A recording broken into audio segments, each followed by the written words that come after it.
ആഭ്യന്തരമന്ത്രി അമിത്ഷാ ബി.ജെ.പിയുടെ പുതിയ ഓഫീസ് ഉദ്ഘാടനത്തിനായി കേരളത്തിലേക്ക് എത്തിയിരിക്കുകയാണ്.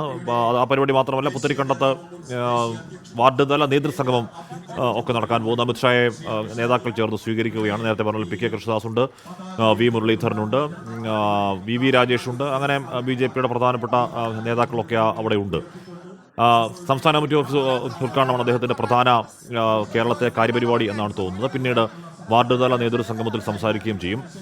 വാർഡ് തല നേതൃസംഗമത്തിലും ഈ ഓഫീസ് ഉദ്ഘാടനം ചെയ്യുന്ന പരിപാടിയിലൊക്കെ ഏതെങ്കിലുമൊക്കെ രാഷ്ട്രീയ പ്രതികരണം അമിത്ഷായുടെ ഭാഗത്തുനിന്നുണ്ടാകുമോ എന്ന കാര്യമൊക്കെയാണ് ഇനിയിപ്പോൾ അറിയാനുള്ളത്. ബി.ജെ.പി. ഓഫീസിൻ്റെ മുന്നിൽ ബി.ജെ.പിയുടെ പതാക ഉയർത്തുകയാണ് ആഭ്യന്തരമന്ത്രി അമിത്ഷാ. അലക്സ് റാം വെച്ചിരുന്നു. അലക്സ്, അമിത്ഷായുടെ കേരളത്തിലെ പരിപാടികൾ ഏതൊക്കെയാണ്? ഹാഷ്മി, ബി.ജെ.പിയുടെ കേന്ദ്ര ആഭ്യന്തരമന്ത്രി അമിത്ഷാ ബി.ജെ.പിയുടെ സംസ്ഥാന ആസ്ഥാനമായ KG മറാർ ഭവനിലേക്ക് എത്തിയിട്ടുണ്ട്. അദ്ദേഹം മുതിർന്ന നേതാക്കളെ ഇവിടെ സന്നിഹിതരായ നേതാക്കളെ നേരിട്ട് കണ്ട് അഭിസംബോധന ചെയ്യുന്നതാണ് അല്പം മുമ്പ് കണ്ടത്. ബി.ജെ.പിയുടെ പതാക ഉയർത്തിയതിനു ശേഷം അദ്ദേഹം ബി.ജെ.പിയുടെ ആസ്ഥാന മന്ദിരത്തിന് മുന്നിൽ വൃക്ഷത്തൈ നടുകയാണ്. ഒരു കണിക്കൊന്ന തൈയാണ് അദ്ദേഹം അവിടെ നടുന്നത്.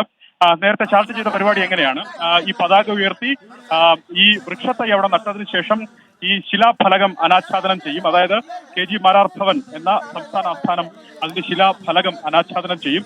അതിനുശേഷം അദ്ദേഹം ഈ ആസ്ഥാന മന്ദിരത്തിൽ നാട മുറിച്ച് അകത്തേക്ക് പ്രവേശിക്കും. തൊട്ടു പിന്നാലെ ഈ വിളക്ക് കൊളുത്തി ഇത് ഉദ്ഘാടനം, ഈ സംസ്ഥാന മന്ദിരത്തിന്റെ ഉദ്ഘാടനം നിർവഹിക്കുമെന്നുള്ളതാണ് ബി.ജെ.പി. നേതാക്കൾ അറിയിച്ചിട്ടുള്ളത്. അതിനുശേഷം ബി.ജെ.പിയുടെ നേതാക്കളുടെ പ്രതിമകൾ അകത്തുണ്ട്, അർദ്ധകായ പ്രതിമകളുണ്ട്. അതിൽ പുഷ്പാർച്ചന നടത്തും. തൊട്ടു പിന്നാലെ KG മറാറുടെ അർദ്ധകായ വെങ്കല പ്രതിമ അകത്തുണ്ട്. അതിൽ അദ്ദേഹം ആ പ്രതിമയെ അനാച്ഛാദനം ചെയ്യുകയും പുഷ്പാർച്ചന നടത്തുകയും ചെയ്യും. അതാണ് ഈ സംസ്ഥാന കമ്മിറ്റി ഓഫീസിൽ കേന്ദ്ര ആഭ്യന്തരമന്ത്രി അമിത്ഷാ പങ്കെടുക്കുന്ന പ്രധാനപ്പെട്ട പരിപാടിയിൽ ഉദ്ഘാടനം ചെയ്യുക മാത്രമേ ഉള്ളൂ. പ്രധാനമായി ബി.ജെ.പിയുടെ കോർ നേതാക്കൾ, പ്രധാനപ്പെട്ട നേതാക്കൾ മാത്രമാണ് ഈ ഉദ്ഘാടന പരിപാടിയിൽ പങ്കെടുക്കുന്നത്. കാരണം സുരക്ഷാ പ്രശ്നങ്ങളടക്കമുണ്ട് എന്നുള്ളത് ചൂണ്ടിക്കാട്ടിയാണ് മറ്റുള്ള നേതാക്കൾ, മറ്റ് സംസ്ഥാനത്തിന്റെ വിവിധ ഇടങ്ങളിൽ നിന്ന് വന്ന ബി.ജെ.പി. പ്രവർത്തകർ, അതുപോലെ നേതാക്കൾ, അവരോടെല്ലാം ഈ പുത്തരിക്കണ്ടത്ത് നടക്കുന്ന സമ്മേളനത്തിലേക്ക് പോകാൻ നേരത്തെ തന്നെ ബി.ജെ.പി. നേതാക്കൾ അനൗൺസ് ചെയ്തിരുന്നു. അത്തരത്തിൽ പരമാവധി പ്രവർത്തകരും നേതാക്കളും പുത്തരിക്കണ്ടത്തേക്ക് പോയിട്ടുണ്ട്. ഏതാണ്ട് ഒരു 15-20 മിനിറ്റ് മാത്രമായിരിക്കും അമിത്ഷാ ഈ ബി.ജെ.പിയുടെ പുതിയ ആസ്ഥാന മന്ദിരത്തിൽ അത് ഉദ്ഘാടനം ചെയ്തതിനു ശേഷം ഇവിടെ ചിലവഴിക്കുക. ഹാഷ്മി, ഈ ദൃശ്യങ്ങളിൽ കാണുന്നത് ഈ ശിലാഫലകം, അതിന്റെ ശിലാഫലകത്തിന്റെ അനാച്ഛാദനം നിർവഹിക്കുന്നതാണ് ഈ കാണുന്നത്. ഈ പുതിയ സംസ്ഥാന കാര്യാലയമായ KG മറാർ ഭവന്റെ ശിലാഫലകം അദ്ദേഹം ഔദ്യോഗികമായി അനാച്ഛാദനം ചെയ്യുന്നു. അതിൽ അമിത്ഷായുടെ പേര് കൊത്തിവെച്ചിട്ടുണ്ട്. ഈ KG മറാർ ഭവൻ ബി.ജെ.പിയുടെ സംസ്ഥാന ഓഫീസ് ഉദ്ഘാടനം ചെയ്ത കേന്ദ്ര ആഭ്യന്തരമന്ത്രി അമിത്ഷായാണ് എന്ന് ആ ശിലാഫലകത്തിൽ അതിൽ എഴുതി വെച്ചിട്ടുണ്ട്. അതിന് തൊട്ടു പിന്നാലെ അത് ഏത് സംസ്ഥാന അധ്യക്ഷന്റെ കാലത്താണത് പ്രാവർത്തികമായതെന്ന് രാജീവ് ചന്ദ്രശേഖരന്റെ പേരും ആ ശിലാഫലകത്തിൽ നമുക്ക് കാണാം. തൊട്ടു പിന്നാലെ അമിത്ഷാ അകത്തേക്ക് പ്രവേശിക്കുകയാണ്. ഇനി നാട മുറിച്ച് ഓഫീസ് കെട്ടിടത്തിന്റെ ഔദ്യോഗിക ഉദ്ഘാടനം നിർവഹിക്കും. അതിനുശേഷം അകത്തേക്ക് കയറി ശ്യാമപ്രസാദ് മുഖർജിയുടെയും ദീൻദയാൽ ഉപാധ്യായയുടെയും അർദ്ധകായ പ്രതിമ ഓഫീസിൽ ഉണ്ട്. അതിൽ പുഷ്പാർച്ചന നടത്തും. അതിനുശേഷം ഈ അകത്തെ പൂമറ്റം അങ്കണത്തേക്ക് വരും. അങ്കണത്തിൽ അദ്ദേഹത്തിന്റെ KG മറാറുടെ അർദ്ധകായ വെങ്കല പ്രതിമ ഇവിടെയുണ്ട്. ആ വെങ്കല പ്രതിമ അനാച്ഛാദനം ചെയ്യുക, അത് പുഷ്പാർച്ചന നടത്തുകയും ചെയ്യുന്നതോടെ ഈ ഔദ്യോഗിക പരിപാടി, അതായത് സംസ്ഥാന കാര്യാലയം ഉദ്ഘാടനം ചെയ്യുന്ന ഔദ്യോഗിക പരിപാടി പൂർണ്ണമാകും. അതിനുശേഷം അദ്ദേഹം പുത്തരിക്കണ്ടത്തേക്കാണ് എത്തുക. പുത്തരിക്കണ്ടത്ത് ഹാഷ്മി ബി.ജെ.പിയുടെ തദ്ദേശ തെരഞ്ഞെടുപ്പ് മുന്നൊരുക്കവുമായി ബന്ധപ്പെട്ട സംഘടനാതല പ്രചാരണത്തിന് തുടക്കമാവുകയാണ്. വികസിത കേരളം 2025 അമിത്ഷാ അവിടെ പ്രഖ്യാപിക്കും. അവിടെ തന്നെ പ്രധാനപ്പെട്ട 4 ജില്ലകൾ, തിരുവനന്തപുരം, കൊല്ലം, ആലപ്പുഴ, പത്തനംതിട്ട തുടങ്ങി 4 ജില്ലകളിൽ നിന്ന് 4 ലക്ഷത്തോളം പ്രവർത്തകരെ ആ പരിപാടി എത്തിച്ചിട്ടുണ്ട്. അവർ അവിടെ നേരിട്ട് പങ്കെടുക്കുമെന്നാണ് ബി.ജെ.പി. നേതാക്കൾ അവകാശപ്പെടുന്നത്.